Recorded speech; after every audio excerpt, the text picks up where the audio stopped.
What's up YouTube? Dreamkiller coming at you in another video. Now I know what you're thinking. Dreamkiller, you're standing up. Yeah, I thought I'd try something new for the YouTube channel. It's okay, standing up's pretty good. Also, another thing you might have been keeping track of is, I haven't done a video in a long time. So yeah, I have been away from YouTube for quite a while, and it's mostly due to life happening, work, social life, all these things happening at once, just kicking my ass. But at the same time, I've also been playing a lot of games that come out thanks to the power of Brotober. Oh god, my wallet hurts a lot. And so yeah, in my way of returning to YouTube for as long as I possibly can, because my schedule is not made in stone, I'm going to be talking about the games that have come out recently that I have been eating away with at my life. God, there's just so many games to talk about. But yeah, without further ado, let's get to it. Oh, so yeah, I'm aware I'm wearing this mask. It's gonna be a thing for a while. Why not? Let's start off with strong with Red Dead Redemption 2. This came out in early November, and I didn't actually get it day one. I actually waited until a couple of days afterwards to buy it, and it's been taking up my gaming life as a whole. This game is just overall tons of fun. Open world, do whatever you want, side quests, main quests, fishing, hunting, there's so much to do in this game. And recently the beta for the online has come out, so I'm gonna have to deal with that once I finish the story. I'm not even finished the story yet. It's like 60 plus hours of story with hours of side quests. There's just so much to do in this game. Rockstar did a fantastic job. I never even played the first Red Dead Redemption because I wasn't into it at the time. I'm kind of sad that I missed out, but for those of you that have never played Red Dead Redemption, keep in mind, you can start off with this game. It's basically a prequel. So if you never started Red Dead Redemption and want to get into it, this is a nice start. It's a very good game, and I'm very happy that Rockstar put out a quality game, and I can't wait to go online. Now, let's start off with some disappointing stuff.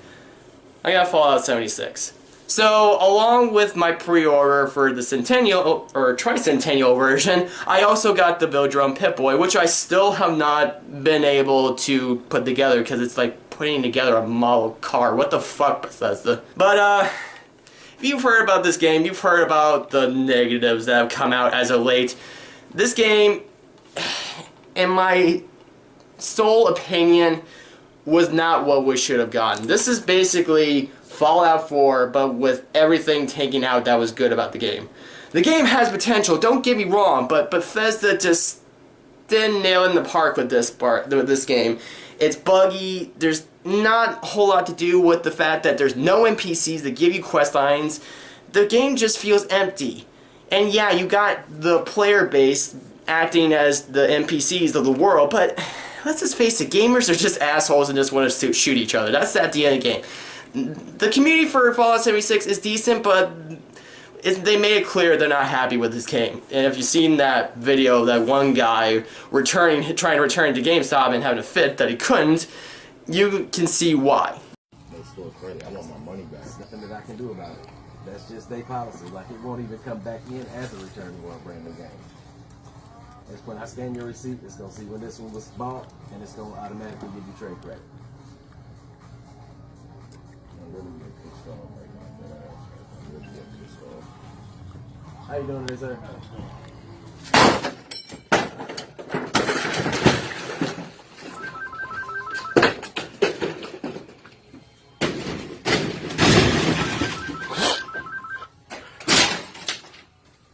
Thank you for calling GameStop. This is Brian. How can I help you? This game should have been delayed to a year. Here's the thing, even when they made that announcement saying it was coming out this year, even I thought it was like weird, like, you're not gonna put this out next year, you should wait next year, Bethesda. But no, they decided to put this game out, and it just looks like an unfinished mess. There's potential. If Bethesda can put work into this game can save itself. Bethesda can save itself from this nightmare. They should not abandon this game. They should give it time and love, and hopefully it'll turn out to be a better game. But as of right now, it's already in the bargain bin, it's gotten discounts on the wazoo, and people are not happy about it, and I'm not either. I'm still playing it, but I kind of had to force myself to do it. Sorry, Bethesda. So next is a game I really did not expect to love, and that's Bendy and the Ink Machine. For those of you that don't know, Bendy and the Ink Machine is an indie project done by a studio called Joey Drew Entertainment. Yes, I'm reading it off the thing because I forgot the developer off the top of my head. But it's a GameStop exclusive to the consoles and stuff. There was a demo that came out way back when showing the first level of this game.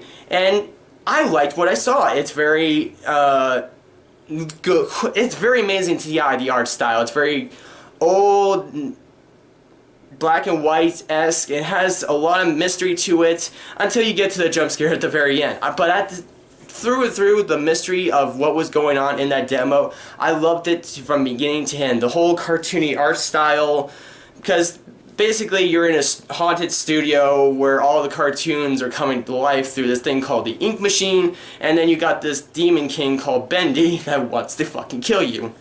And it plays like your stereotypical survival horror type aesthetic in the first person, but through its sheer mystique to it, I just could not stop playing. I had to stop after the third chapter because I was just getting tired, but I wanted to play more. And that's an amazing thing coming from a modern horror game. Modern horror games are a dime a dozen. You can get very few successes in this age when it comes to horror, and I'm glad Bendy and the Ink Machine is a fucking hit. Unfortunately, if you're looking for this game, it's exclusive to GameStop if you're getting it in the consoles, but I think it's on Steam. I'm not exactly sure because PC's not my thing. But if you really want to dig deep into a very psychological, sometimes mind-fucking horror game, Bendy and the Ink Machine's for you. Next is Pokemon Let's Go Pikachu and Let's Go Eevee, but I got Let's Go Pikachu. So yeah, Pokemon Let's Go Pikachu is the latest Pokemon game and the first to be released on the Nintendo Switch, which everyone, myself included, has been begging for, and now we have, now that the Switch is out. Pokemon Let's Go Pikachu is not exactly the newest Pokemon, it's basically a remake of the first generation of Pokemon, particularly Pokemon Yellow. You get to pick your Pokemon, whether it be Eevee or Pikachu, and get to go on your Pokemon adventure into 3D, because it takes all the graphics from the original Game Boy and ups it to the current style of Pokemon, which is 3 dimensions. And this is by far the most beautiful, beautiful Pokemon game I've ever seen. They definitely took full advantage of the graphical capabilities of the Nintendo Switch, even though there's not much to work with, but it's still amazing nonetheless. Now, this game got a lot of controversy because it was implementing stuff from Pokemon Go, in particular using this controller that you can pre-order to capture Pokemon.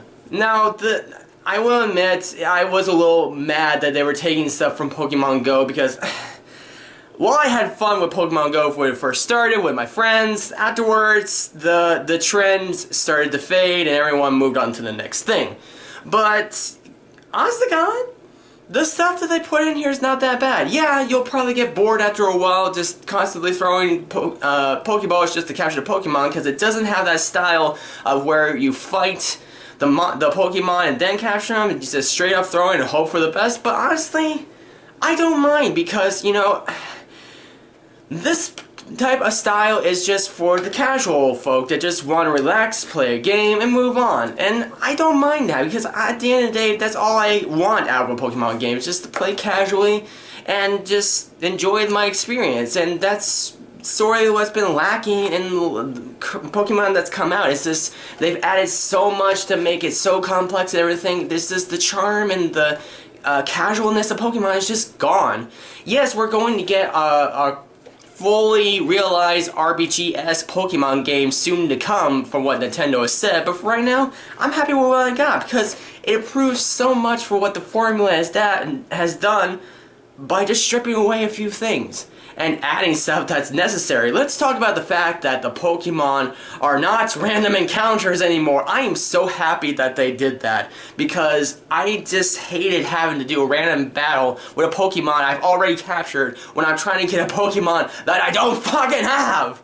Holy fuck, I hated that. But now, Pokemon Let's Go Pikachu and Let's Go Eevee make it so easier by having a Pokemon show up in real time to where you can choose which Pokemon you want to fight, which Pokemon you want to capture, and which Pokemon you don't. You can just evade them, and I love it. And even though, yeah, you don't fight anymore, how do you gain experience to your Pokemon? The way you throw the Pokemon is how you get experience. It's simple and I love it. And the battles are still fucking epic and fun to do. They're even more exciting than they were back then when Pokemon first came out, and I love the experience. I'm enjoying this so far, and I can't wait till I get to the end where I finally get to have my hands on a Mewtwo. Also, if you picked up this, you actually get Mew from the start, so there you go. And last, but certainly not least, a blast from my past, Spyro Reignited Trilogy. Oh my god, where do I even begin with this? Spyro Reignited Trilogy, I was happy from the moment it got announced. I knew it was going to happen the day that the Insane Trilogy for Crash came out. I'm like, if they gotta do Crash, they gotta do Spyro. And here's the thing, I prefer Spyro over Crash because, well, Crash I only had love for the first game. I never really played the second game or the third game or any of the other games that came after that. It was always the first game that I had love for. Spyro, I played all the games. Well, besides the PS2 stuff, because we don't talk about that. But I played the original trilogy when I was a kid.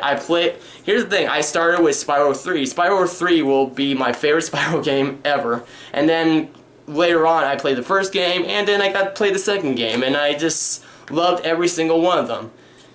And going into this, you know, it has the same annoying stuff that the old games had, the flight levels.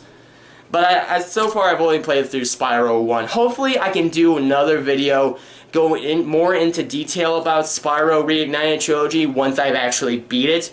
And I actually want to do a live stream for the third game because that's how much I love the third game, for real. But I'm really happy that this exists.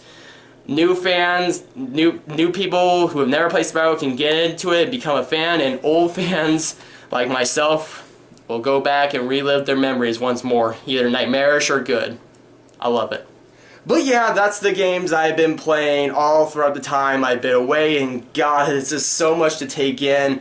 Not to mention the piles of games that I still need to play, and the games that are still coming out in December. Oh my god, it's so fucking much, my wallet and my head can't take it. But yeah, I wouldn't have it any other way. I'm a gamer through and through, and that's why I just love to do it. That's why the channel exists for a reason, because I love to talk about this shit. Anyway, thank you for watching. If you loved this video, hit the thumbs up button because my channel grows because of it. And subscribe because, as always, I have many more videos to come like this. Hopefully sooner rather than later. Because, I want to be truthful to y'all. I hate not being able to put out videos as much as I would love to. I want to put out videos every day if I could, but life just wants to keep kicking my ass. But what are you going to do? But I am trying my best to keep the video put out consistent. I'm trying very hard. Thank you all for the people that still are subscribed to me, still watch these videos. You are the reason why I keep doing this. Thank you all for watching. I'm Dreamkiller. Gamers keep on gaming.